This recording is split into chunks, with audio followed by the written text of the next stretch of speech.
Hello traders, Gary Wagner here. Approximately 11:30 Monday in Honolulu. It is the 28th day of November, and this is the daily report for gold and silver. We have tremendous showings, nice showings for both precious metals, actually all precious metals across the board. Up about $31, 17.11. That is basis the cash market. You've got 1710. That is basis December COMEX. So that's up about 30. In terms of the percentage gained, it puts it up almost 2%, 1.87. Silver, that is up over $1.09. A really strong showing, up about 3.5%. And as you can see, current print on that is over $32 an ounce. What is bringing all of this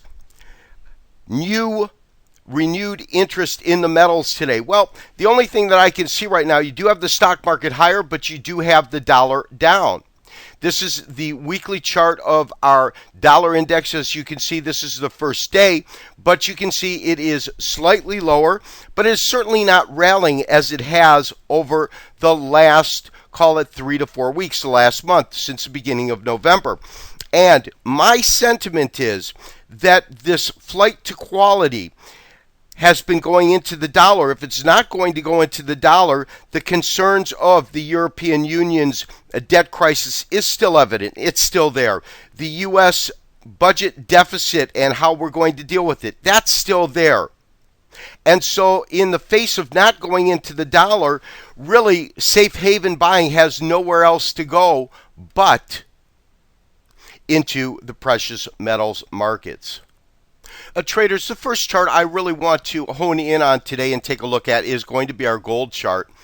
And in terms of our basic timing, where we are and where I think this market's going to go short term and long term, I am not convinced on one day trades that we have completed this cycle, this C cycle, last C wave before we enter our impulse phase. Now, does that mean that there is more downside to come? I believe that there's a possibility that there still is. In other words, when we look at this marketplace itself and we look at this final C wave coming down here, we can pick it apart in terms of a count of 1, 2, 3.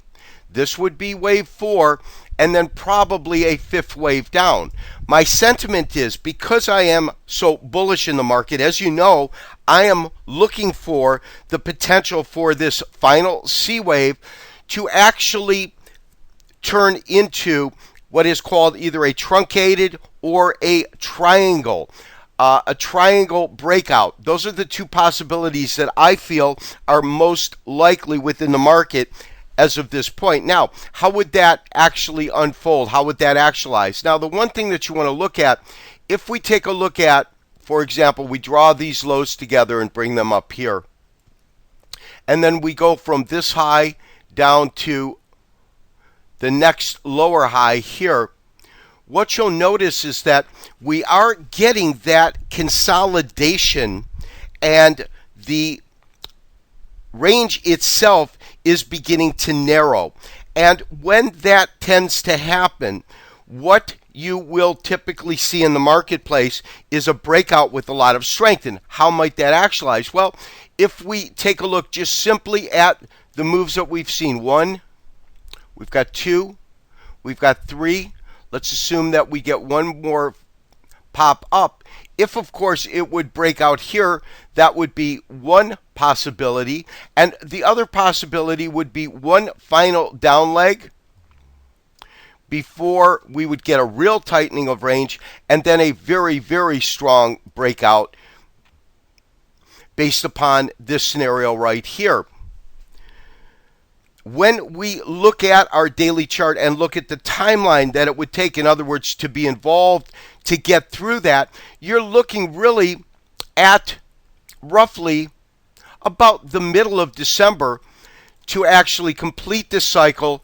And once that cycle is completed, to get a very strong breakout and a conclusion to this particular C wave, the major C wave, and the final part of the correction within gold. What does that mean? Once we have clear evidence that this market has completed that correction, we are in for a market that I believe will take us to new highs above $1,900.